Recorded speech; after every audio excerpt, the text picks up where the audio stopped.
弟兄姊妹平安，今天是2024年9月16号。今天的经文是诗篇119篇169节到176节，列王纪上卷13章第1节到第10节，罗马书第3章第9节到20节。今天要跟大家分享的主题是义人何在。基督徒蒙受上帝呼召的人都应该是义人。按照保罗的说法，是因为蒙召而被称为义。但是当一个蒙受上帝呼召的人没有按照上帝所赏赐的呼召而行，他所犯的就是不义之罪。什么样的人是不义之人呢？产生了嫉妒。我们看看那个该隐，他本来就是，他不但没有负起照顾弟弟的责任，甚至他心里因为没有成就而产生了嫉妒，因为杀了他的自己的弟弟。罪比较轻的，就如同昨天我们在主日信息当中提到的摩西，他与他世代的人以色列人得罪了上帝，他们行了不义，因此就无法进入上帝所应许的祝福之地。其实圣经当中有许多这样的人，特别是我们看到以色列南北国时期北国以色列的那些坏王，以及南国犹大王当中的几位，他们都行了上帝眼中看为恶的事，敬拜偶像。列王纪上卷13章第1节到第10节记载了这一段。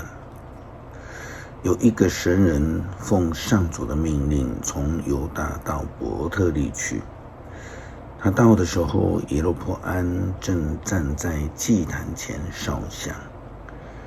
神的人照上主的命令斥责祭坛，说：祭坛，上主这样说，大卫的家族要生一个孩子，名叫约西亚。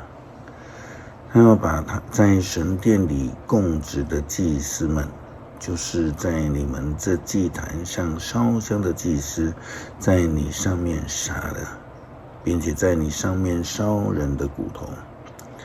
同一天，神的人又说，这祭坛要倒塌，上面的灰要洒下来。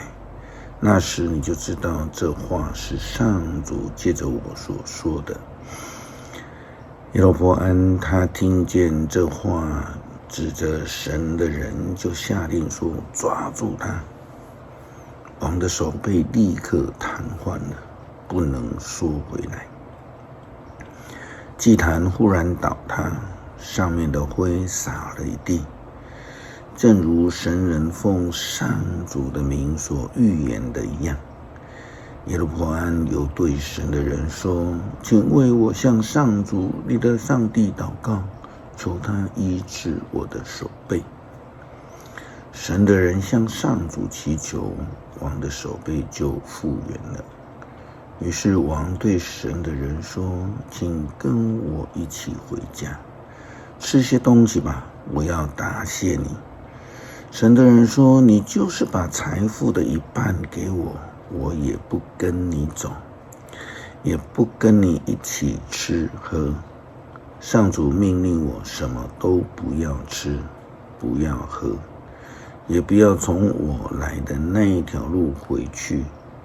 于是那神的人没有从原路回去，他从另外一条路回伯特利。保罗在写给罗马教会的书信提到了犹太人，上帝的选民并没有优于外邦人，因此保罗对于犹太人有许多的批评。他认为他们素行不良，背叛了上帝，就如同先前我们提到的这些诸王一样。罗马书第3章第9节到20节的经文这样说道：那么我们犹太人比外邦人强吗？没有这回事。我已经指出，犹太人和外邦人同样处在罪恶的权势下，正像圣经所说，没有一人，连一个也没有。没有明智的人，也没有寻求上帝的人。人人背离上帝，一起走入歧途。没有行善的人，连一个都没有。他们的喉咙像敞开的坟墓，他们的舌头尽说诡诈的话，蛇一般的毒气从他们嘴唇发出。他们满口恶毒和咒骂，他们的脚奔跑如飞，到处伤害残杀，所到的地方留下迫害和悲惨的痕迹。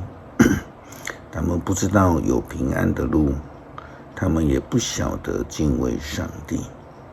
我们知道法律的命令是向在法律下的人说的，为要全世界的人都服在上帝的审判下，使人不能再有什么借口，因为没有人能够靠遵守法律得以在上帝面前被宣布为义。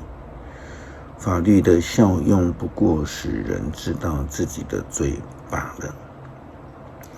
有那么多的人受呼召被拣选，但是义人在哪里呢？真有义人吗？以保罗的标准来看，在犹太人当中很难找到，在外邦人当中也不存在，都没有义人，一个都没有。耶稣基督曾经这样说道，他说推罗、西顿都是看见了他所行的神迹，早就穿麻衣撒灰悔改认罪了。但是法利赛人、祭司和长老们却不会。愿主帮助我们，提醒我们赐下怜悯与恩典。诗篇119篇169节到176节。上主啊，容我求助的呼声达到你的面前，求你照你的应许赐给我悟性，容我的祷告达到你面前，求你照你的应许拯救我。我要时时刻刻颂赞你，因为你将你的律例教导我。我要歌颂你的法律，因为你的命令公正。求你随时帮助我，因为我从你的命令。上主啊，我多么羡慕渴慕你的救恩，你的法律是我的喜乐。求你让我存活，好使我颂赞你。愿你教导帮助我，我彷徨像迷失的羊。求你来寻找你的仆人，因为我没有忘记你的法律。求主帮助我们，不要成为素行不义的人，让我们忠于蒙召之职分，尽心尽力来爱人如己，活出信心的见证，成为因信称义之人。感谢祷告，奉主耶稣基督圣名求，阿们。